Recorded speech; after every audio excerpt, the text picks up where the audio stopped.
My name is David. I'm 62 years old, and my wife and I haven't had a real argument in over a decade. I thought that made us a success story, but it actually meant we had stopped being brave enough to be known. Today, I'm sharing the transparency protocol, the three-step conversation system we used to stop being polite roommates and start being partners again before the silence became a grave. For the last 10 years, if you had asked our neighbors about our marriage, they would have called it ideal. No shouting, no slammed doors, no drama. I believed that lie, too. I wore our lack of conflict like a badge of honor. But while I was celebrating the quiet, our relationship was actually evaporating from the inside out. We weren't fighting because we no longer cared enough about our differences to bridge them. We were climbing a ladder of polite stability that was leaning against a very cold, very lonely wall. I remember a Tuesday night about a year ago. We were sitting on the couch, watching a movie.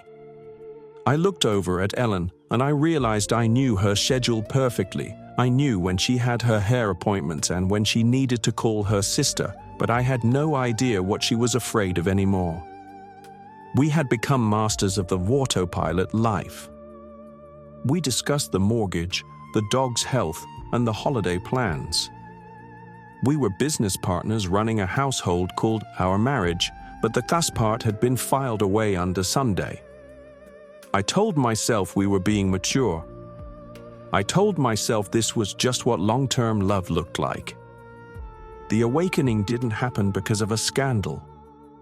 It happened because of a dinner party where a friend asked us, "What's the most exciting thing you've learned about each other this year?" The silence that followed was the loudest thing I've ever heard. We had 10 years of peace and not a single new thing to say. When you stop fighting, you often stop reaching. And when you stop reaching, you start rotting. I don't want you to wake up in a perfect house only to realize you're living with a stranger. That's why we started using the transparency protocol. It's a deliberate way to break the roommate cycle before it's too late. Step 1, the daily truth deposit. Once a day, you must share one unfiltered thought.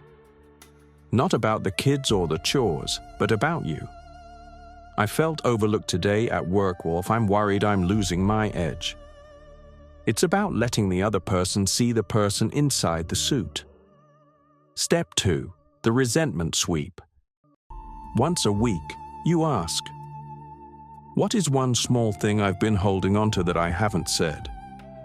You don't say it to start a war, you say it to clear the air. If you ignore the whispers of irritation today, you will be forced to hear the screams of a divorce attorney later. Step 3, the presence reset. Turn off the screens. 10 minutes. No distractions. You look at each other and you ask, "What are you dreaming about right now?"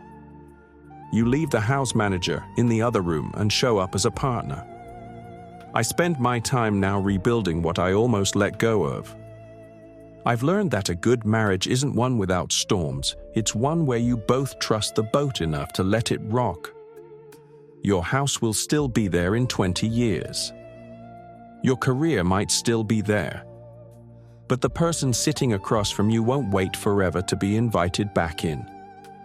Don't let the quiet burn your connection down while you're still sitting in the room. Turn off the TV, go into the kitchen. Ask the difficult question. The comfort of silence can wait. Your heart can't. If you've been living in a roommate marriage and want to find your way back, hit subscribe. We're building a space for people who want authentic lives. I thought we could make a stir fry. Sounds perfect. What do you need? Just a knife,